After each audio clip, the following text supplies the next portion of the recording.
एक कथाकार था, सुंदरकांड का पाठ करता था। तो वो क्या करता था, सुंदरकांड का पाठ करने से पहले एक आसन बिछाता था बाजू में, और आसन बिछा के उस आसन पे कोई बैठता नहीं था, आसन बिछाता था और सुंदरकांड का पाठ करता था। तो एक जगह कथा करने गया था, वहां उसने आसन बिछाया, सुंदरकांड का पाठ करना शुरू किया। तो अब कई लोग होते हैं ना जो संदेह भरी नजरों से देखते हैं, जो खामियां ही निकालना जानते हैं। तो ऐसा ही एक आदमी बैठा था, उसने देखा यार ये जब भी आता है सुंदरकांड पढ़ने पहले तो ये पाखंड करता है, एक आसन बाजू में बिछाता है, खाली पड़ा रहता है और यहाँ बैठा रहता है, सुंदरकांड करता है। तो उस आदमी से रहा नहीं गया, उसने कहा कि मान्यवर ये बताएं कि ये आसन किस लिए बिछाते हो आप तो बैठते नहीं उस पे। अब कथावाचक ने कहा कि मैं नहीं बैठता, सुंदरकांड करते हैं तो हनुमान जी विराजमान होते हैं। तो बोले कि ये हम कैसे मान लें हनुमान जी बैठते हैं?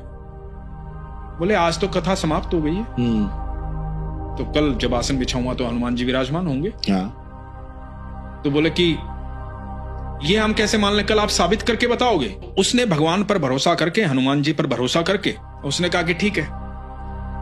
अब इन्होंने जाकर के भगवान से, हनुमान जी से प्रार्थना की, हनुमान जी इज्जत बेइज्जती की बात, अब कल जब मैं आपको निमंत्रित करूं तो कल आपको आना पड़ेगा, मुझे पता है आप रोज आते हैं, मैं कैसे साबित करूं, ये मेरी बुद्धि में नहीं है। तो अब इस बात का उत्तर आप ही को देना, आप ही को समझाना, मेरा काम है सुंदरकांड का पाठ करना, आपको निमंत्रित करना। ये बात कह के वो अगले दिन सुंदरकांड का पाठ करने गया।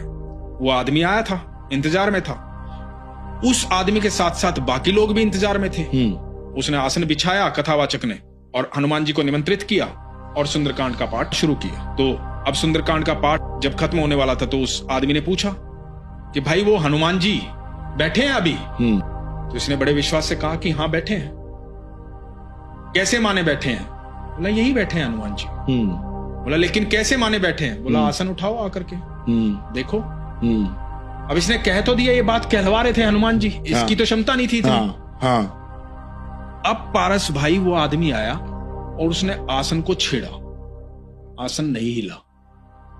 कई लोग इकट्ठा होकर के उस आसन को, हल्का सा कपड़ा बिछा हुआ था, उस आसन को कई लोगों ने उठा करके कोशिश की, वो आसन हिला नहीं, टस से मस नहीं हुआ। सब लोग वहां नतमस्तक हुए थे। तो ये बल है हमारे हनुमान जी का। एक बार राम जी का नाम लो, हनुमान जी वहां हो।